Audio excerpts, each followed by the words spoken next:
കോൺഗ്രസിനെ സംബന്ധിച്ചിട്ട് ഇത്രയും ഇൻ്റലക്ച്വലായി ഒരു തെരഞ്ഞെടുപ്പിനെ വൈദഗ്ധ്യത്തോടു കൂടി കാണാൻ കഴിയുന്ന ഒരു ചെറുപ്പക്കാരൻ ഒരു അസറ്റാണ്.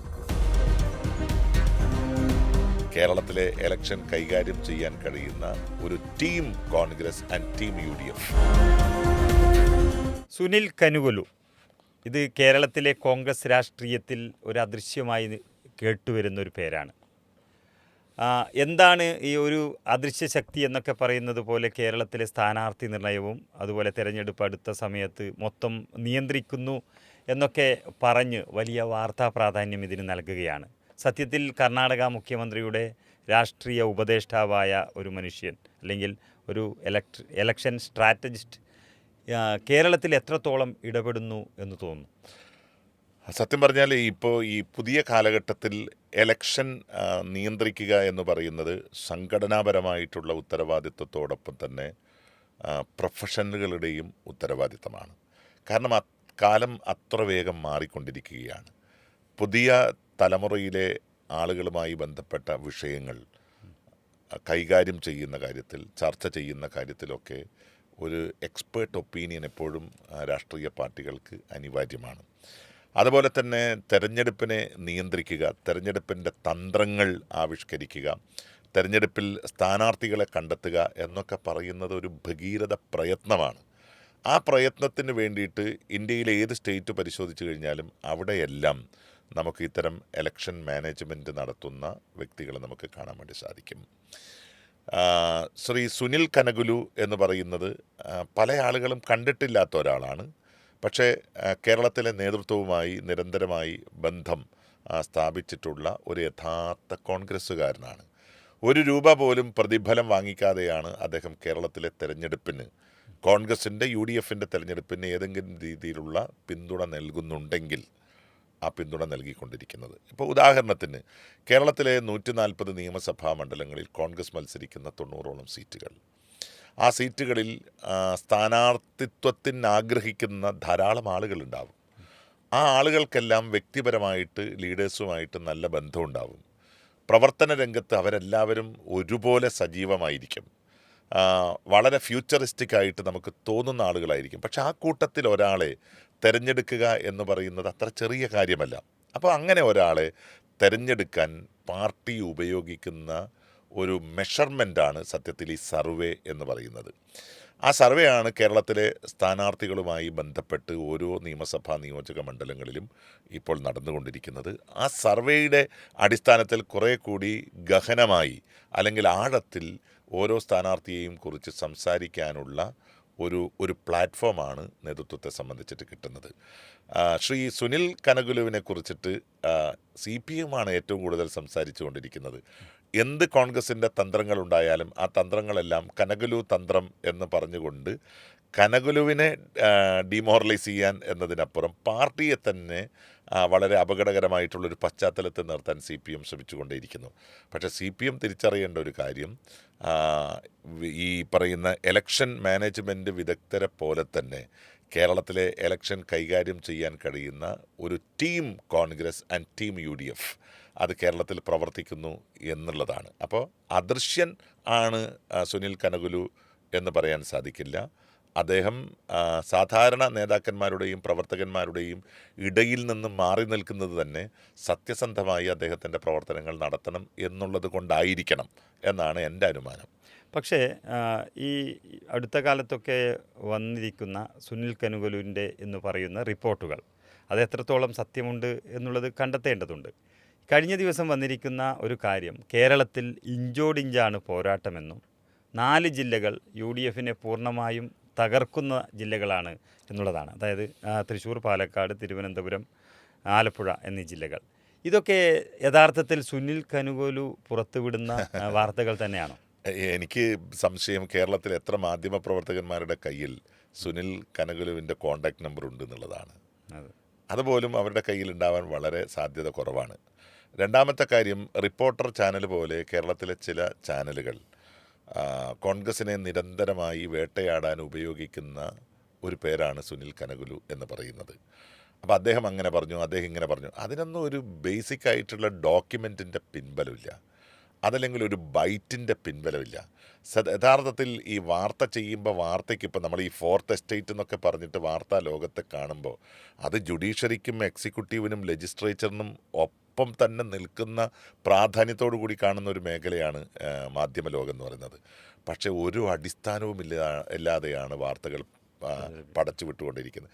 കേരളത്തിലെ CPM-ൻ്റെ ഏതെങ്കിലും ഒരു സ്ഥാനാർത്ഥി നിർണയവുമായി ബന്ധപ്പെട്ട് വാർത്ത കേൾക്കാൻ നമുക്ക് സാധിക്കില്ല.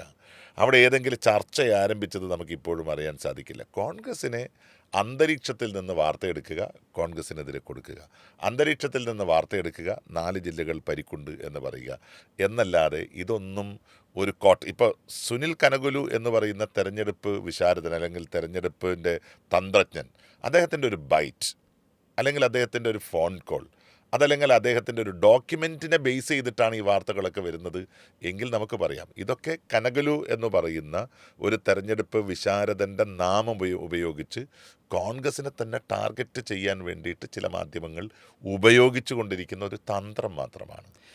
ശരിക്കും പറഞ്ഞാൽ ഈ സുനിൽ കനുകുലു എന്ന പേരിനോട് ഒരു ഭയം CPM-നടക്കമുള്ള പാർട്ടിക്കുണ്ട് എന്ന് തോന്നുന്നു. കാരണം 2023 കർണാടകയിലും അതിനുശേഷം തെലുങ്കാനയിലും നടന്ന തെരഞ്ഞെടുപ്പുകൾ, ഈ 2 തെരഞ്ഞെടുപ്പും എനിക്ക് തോന്നുന്നു സുനിൽ കനുകുലുവാണ് അതിന് നേതൃത്വം നൽകിയത്.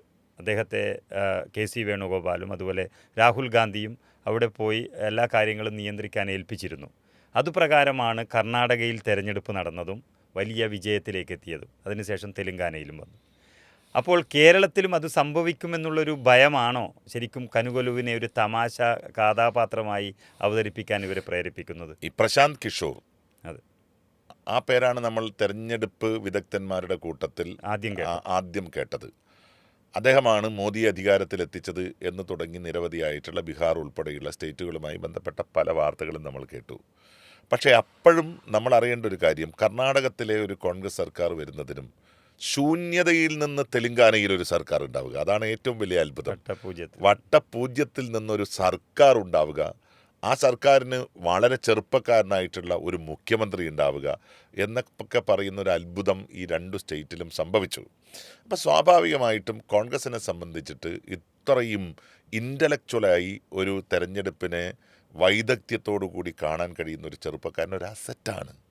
ആ അസറ്റ് എന്നുള്ള രീതിയിലാണ് സുനിൽ കനകലുവിൻ്റെ ഈ ഒരു എക്സ്പെർട്ടിസം അത് കേരളത്തിൻ്റെ തെരഞ്ഞെടുപ്പ് ഗോതയിലേക്കും ഉപയോഗിക്കാം എന്ന് സംഘടനാ ചുമതലയുള്ള കോൺഗ്രസിൻ്റെ അഖിലേന്ത്യാ general secretary Shri KC Venugopal ഉൾപ്പെടെയുള്ളവർ ചിന്തിച്ചത് എന്നാണ് ഞാൻ കരുതുന്നത്. നമുക്കിതിൻ്റെ അകത്തെ കാര്യങ്ങളൊന്നും അറിയില്ല. ആ അർത്ഥത്തിൽ തന്നെയാണ് കോൺഗ്രസിനെ സഹായിക്കുക എന്ന ലക്ഷ്യത്തോടു കൂടിയിട്ട് സുനിൽ കനകുലു കേരളത്തിലേക്ക് വരുന്നത്. അദ്ദേഹത്തിൻ്റെ ടീം നിരന്തരമായി ഇവിടെ പ്രവർത്തിച്ചു കൊണ്ടിരിക്കുന്നത്. ഇപ്പോൾ പല സ്ട്രാറ്റജീസും കേരളത്തിൽ കോൺഗ്രസ് നടപ്പിലാക്കി വരുമ്പോൾ അത്തരം സ്ട്രാറ്റജീസിൻ്റെ പിന്നിൽ, അത്തരം മുദ്രാവാക്യങ്ങൾക്ക് പിന്നിൽ ഒക്കെ തീർച്ചയായിട്ടും ഒരു തെരഞ്ഞെടുപ്പ് വിദഗ്ധൻ്റെ ചുമതലകൾ അദ്ദേഹം നിറവേറ്റിയിട്ടുണ്ടാകും എന്ന് ഞാൻ വിശ്വസിക്കുന്നു. യഥാർത്ഥത്തിൽ അതിനെ സംബന്ധിച്ചിട്ടൊന്നും കോൺഗ്രസ് ഒരിക്കലും ഒരു ഔദ്യോഗിക പ്രഖ്യാപനം പൊതുസമൂഹത്തിൻ്റെ മുമ്പിൽ നടത്തിയിട്ടില്ല. ഇടുക്കിയിലെ DCC അധ്യക്ഷൻ ഇവിടെ കനുകുലു അല്ല കാര്യം തീരുമാനിക്കുന്നത് എന്നൊക്കെയുള്ള വാർത്തകൾ കേട്ടിരുന്നു.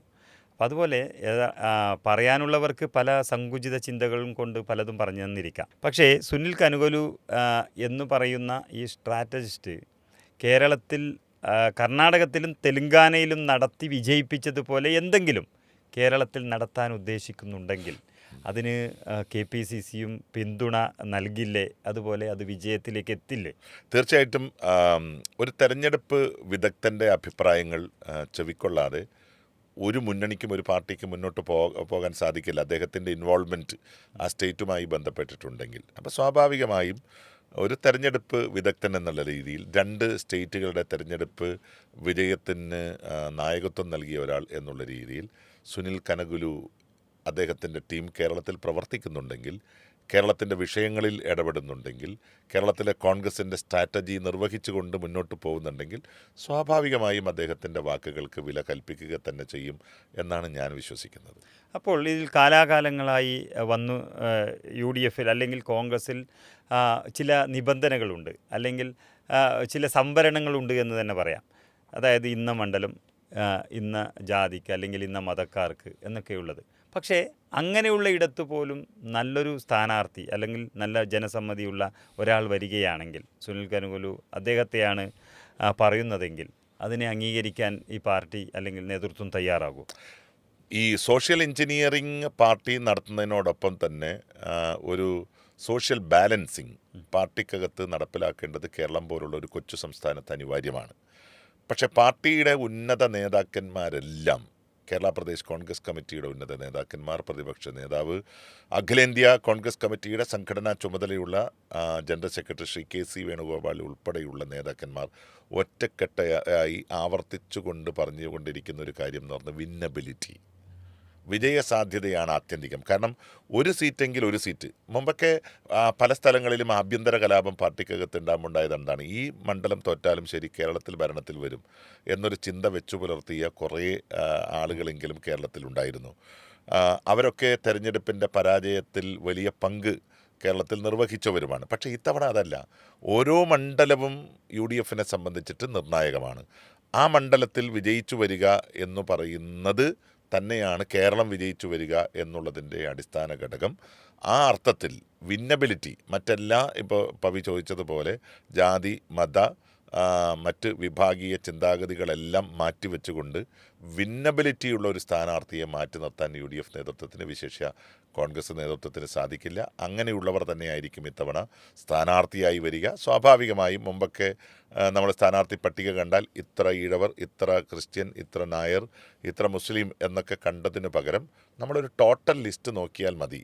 വിന്നബിലിറ്റി, ഏറ്റവും ക്വാളിഫിക്കേഷൻസ്, എല്ലാ അർത്ഥത്തിലും പൊതുജന സമ്പർക്കമുള്ള ഒരാൾ, അവിടെ വോട്ട് നേടാൻ സാധ്യതയുള്ള ഒരാൾ എന്നുള്ള രീതിയിൽ ഒരാളെ കാണുകയാണെങ്കിൽ മറ്റെല്ലാം മാറിപ്പോകും എന്നുള്ളതാണ് എൻ്റെ അഭിപ്രായം. അപ്പോൾ യഥാർത്ഥത്തിൽ ഇപ്പോൾ പുറത്തു വരുന്ന സർവേകളിലെല്ലാം പറയുന്നത് പോലെ അല്പം UDF മുൻതൂക്കം ഉള്ളത് പാർട്ടിയുടെ വിരുദ്ധ വികാരം എന്നതിനപ്പുറം UDF അല്ലെങ്കിൽ കോൺഗ്രസിൻ്റെ നല്ല പ്രവർത്തനം കൊണ്ട് എന്ന് തന്നെ പറയുമ്പോൾ ആ നല്ല പ്രവർത്തനത്തിൽ സുനിൽ കനുകലുവിൻ്റെ പങ്ക് നിഷേധിക്കാൻ കഴിയില്ല എന്ന് തന്നെയാണ് പറയുന്നത്.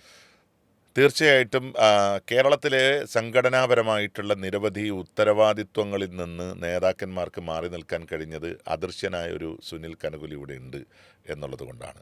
അപ്പോൾ അദ്ദേഹം നിരന്തരമായി കേരള രാഷ്ട്രീയത്തെ നിരീക്ഷിക്കുന്ന ഒരു ഔട്ട്സൈഡ് ഏജൻസിയാണ്.